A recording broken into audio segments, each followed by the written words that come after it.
हाय friends, welcome back. So आज हम एक interesting mid cap NBFC company का डिस्कशन करेंगे। The company name is 5 star business finance. इसका हमने Q1 में भी डिस्कस करा था। मैंने Q2 के नंबर्स आए तो कंपनी का स्टॉक प्राइस कुछ टैंक कर गया। So I got lot of questions, क्या हुआ and all.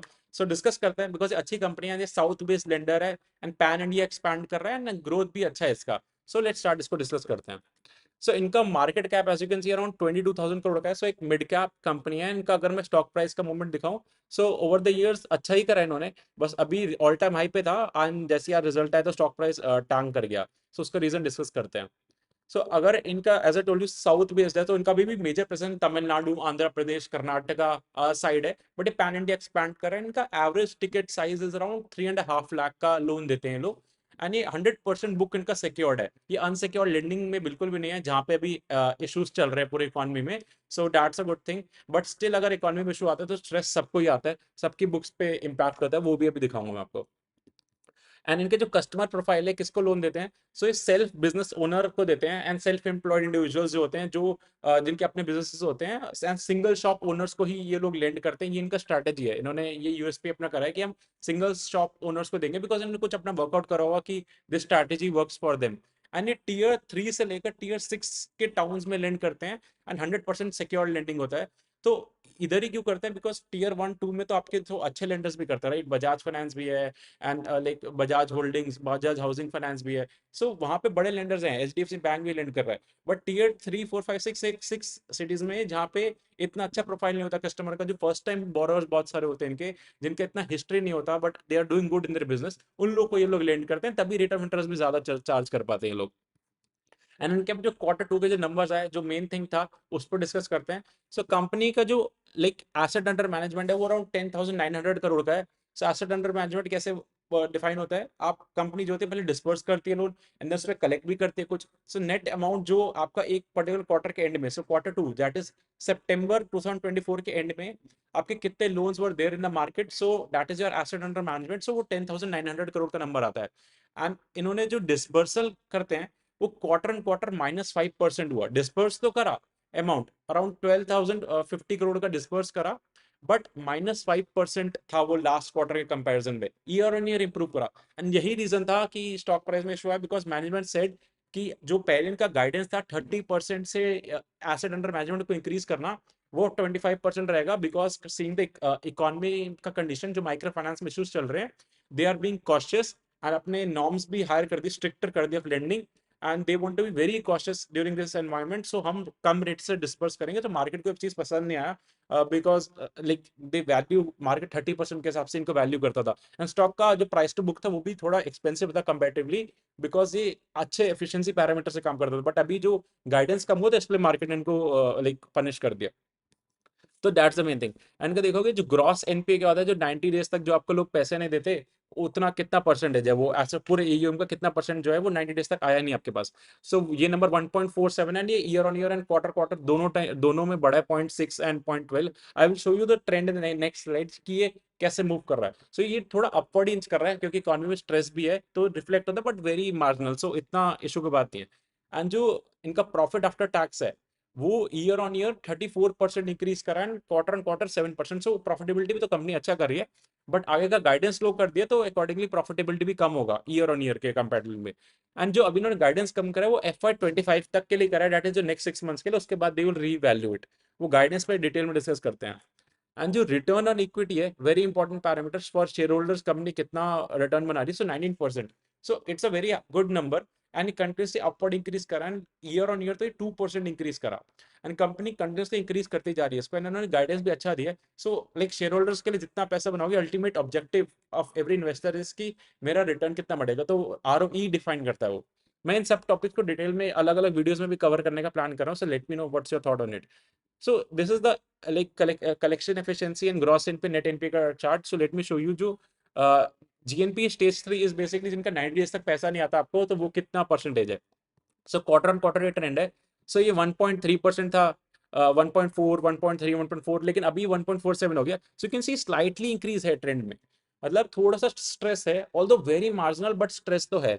And similarly net NPA में भी जो आपका लाइक ग्रॉस एनपी जितना होता है, आप उससे जितने मान लेते हो कि ये मेरा पैसा नहीं आएगा, रिमेनिंग अमाउंट जो 90 प्लस से नहीं दिया, अपार्ट फ्रॉम जिसका आपने प्रोविजन नहीं करा, वो अमाउंट होता है ये नेट एनपीए। सो ये 0.6%, 0.6, 0.65, 0.71, सो लास्ट फ्यू क्वार्टर्स के हाईएस्ट पे ग्रॉस एनपी नेट एनपी, क्योंकि conditions are not good. Apart from इस क्वार्टर नंबर सही है, बट बहुत माइनर इंक्रीज है, but still the increase.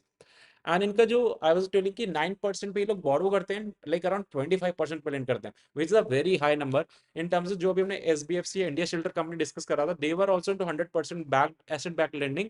And जो इंडिया शेल्टर तो 15% पे लेंड करता था, एंड जो एसबीएफसी था 18%, बट ये लोग 25% पे। तभी इनके आरओई सारे मेट्रिक्स अच्छे हैं, एंड ग्रोथ भी उस बेस पे भी अच्छा कर रहे थे। सो विल सी ये over the last couple of years इतनी इसी रेट पे लेंड करते आ रहे हैं।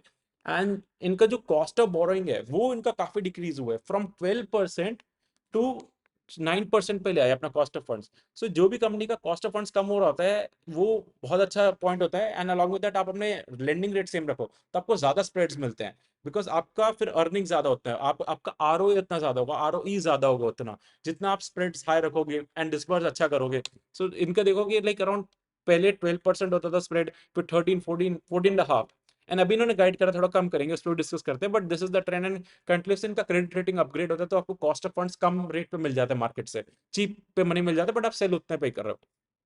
This slide I have added because a lot of you question me कि कैसे होता है फाइनेंशियल के एनालिसिस, कैसे बकेट्स होते हैं, ये कुछ टर्म्स समझ नहीं आ रहे थे, सो मैं एक्सप्लेन करता हूँ। सो अराउंड 10,900 करोड़ का एसेट अंडर मैनेजमेंट है इनका। सो क्या होता है कि लाइक जो अगर आपका 0 डे से किसी ने पैसा डिले नहीं करा, वो परसेंट को ये लोग करंट स्टेज बोलते हैं, मतलब वो 86% है, दैट इज 9,300 करोड़ जो ऑन टाइम में पेमेंट्स कर रहे हैं। एंड जो लोग 1 डे से लेकर 30 डेज के बीच में आ गए, मतलब उन्होंने 1, 2, 3 या 30 डेज तक भी पेमेंट डिले करा, तो वो है 5.56%। एंड जो स्टेज 2 डिफाइंड होता है 31 से 90 डेज तक, जिन्होंने आपका पैसा नहीं दिया, वो अराउंड 6% ही आते हैं। इन्होंने अलग अलग बाइफरकेट करा, बस एडिंग अप 3.81 एंड 3.16।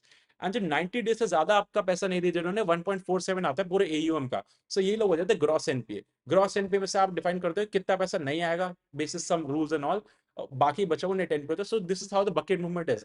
सो आपको क्या ट्रेंड ऑब्जर्व करना है कि बकेट मूवमेंट्स का ट्रेंड कैसे चल रहा है in any company, any NBFC, any bank.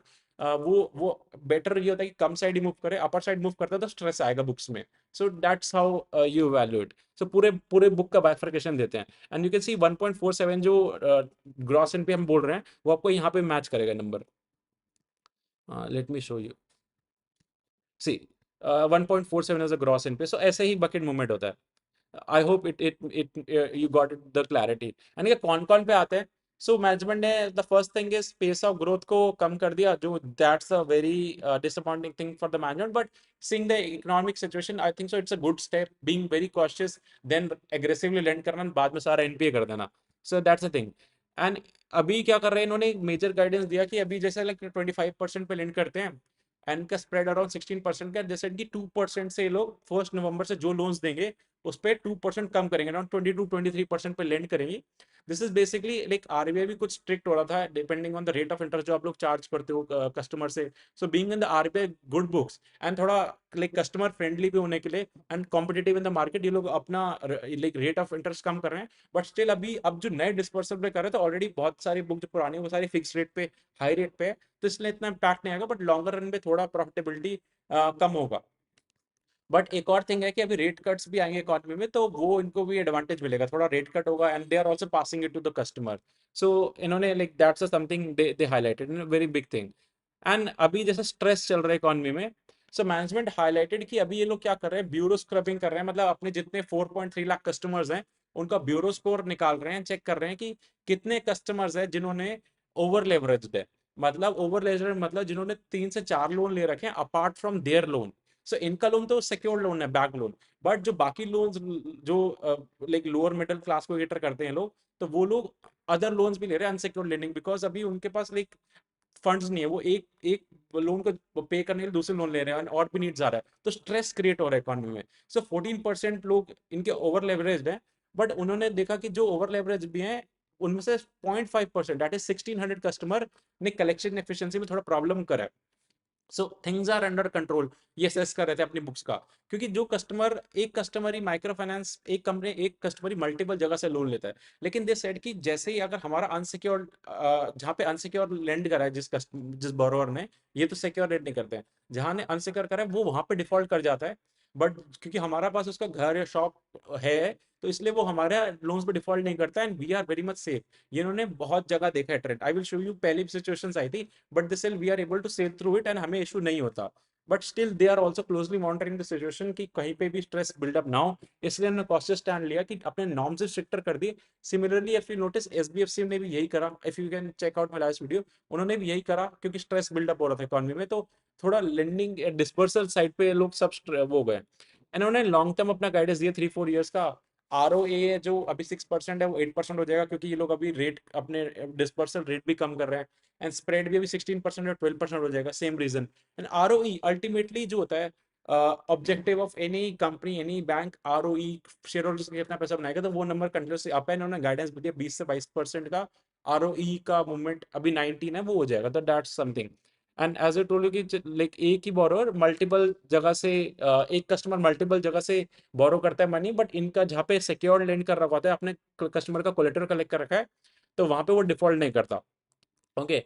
And इन्होंने एक और चीज से करा कि हमारे पूरे बेस में 30% कस्टमर्स है जिनके और भी माइक्रो फाइनेंस के लोन है, जहाँ पे डिफॉल्ट, जहाँ पे प्रॉब्लम चल रहा है, बट देर सेट की माइक्रो, मतलब हमारे को मनी मिल जाता है। And to like to give you की relaxation to the shareholders, to give an assurance to the shareholders, कि इन्होंने कहा कि लाइक पहले आंध्रा इशू आया था माइक्रो फाइनेंस का, वहां पे बहुत ज्यादा इशू हुआ था, एंड डीमोनेटाइजेशन हुआ, वहां पे भी कस्टमर जिनके साथ वर्क करते हैं उनको बहुत इशू हुआ, क्योंकि लाइक उनके शॉप्स में प्रॉब्लम आ रहा है, कैश का नॉल, कुछ दिन शॉप्स भी बंद रही थी, कोविड में फर्स्ट वेव आया था, कोविड सेकंड वेव आया था, एंड करंटली ओवर लेवरेज का सिचुएशन आया। सो दैट सेड कि हमने सारी सिचुएशन देखी, and this trend has been very clear कि जहाँ पे सिक्योर लेंड करते हो वो कस्टमर डिफॉल्ट नहीं करता, जो बाकी जगह कर जाएगा। So be rest assured, like once the situation is good we'll back on track, so don't worry at all. So that's the thing, and 63% इनका बुक जो है वो वेरिएबल बुक है, दैट मीन्स जो इन्होंने पैसा खुद बोरो करते हैं उसके बाद ही लेंड करते हैं, 63% इज वेरिएबल। जैसे जैसे मार्केट में इंटरेस्ट रेट चेंज होंगे वो अकॉर्डिंगली उस न्यू रेट पे पैसा आएगा। सो अभी एक्सपेक्टेशंस है कि आरबीआई रेट कट जब करेगा तो इनका कॉस्ट ऑफ फंड्स कम हो जाएगा, इन्होंने लेंड फिक्स रेट पे कर रखा है, तो उनको वो बेनिफिट होगा। So that's the very important thing. And इनका एक बार वैल्यूएशन एक्सरसाइज भी कर लेते हैं। इनका प्राइस टू बुक ये थोड़ा एक्सपेंसिव ही ट्रेड करते थे, बिकॉज इनका आरओई अच्छा है, आरओई अच्छे हैं, अच्छे स्प्रेड्स भी अच्छे हैं, ग्रोथ भी अच्छा था। सो अभी 3.9 हो गए, 4.5 5 तक भी चला गया था। And if you remember SBFC का is also in similar business model, तो वो उसका price to book is around 3, वो भी कम हो गया। एंड इंडिया शेल्टर का भी around 3, so and Bajaj finance का 5। सो अभी कंपनी पहले एक्सपेंसिव थी, अभी थोड़ा सा फाइन हुई, अभी भी still expensive, around 3 would be very good deal. So let's see कहाँ पे सेटल होती है, एंड जैसे ही अगर कंपनी का मैनेजमेंट अगर वापस ग्रोथ पेस करता है तो it would be very good. So एक बार समराइज करते हैं। So, like in Five Star Business Finance एक मिड कैप कंपनी है, was growing at a 30%, management ने गाइडेंस करा 25% पे, लाइक मार्केट को अच्छा नहीं लगा तो स्टॉक प्राइस मूवमेंट में दिखा। रीजन इज पूरे micro finance and NBFC banking में इशू चल रहा है।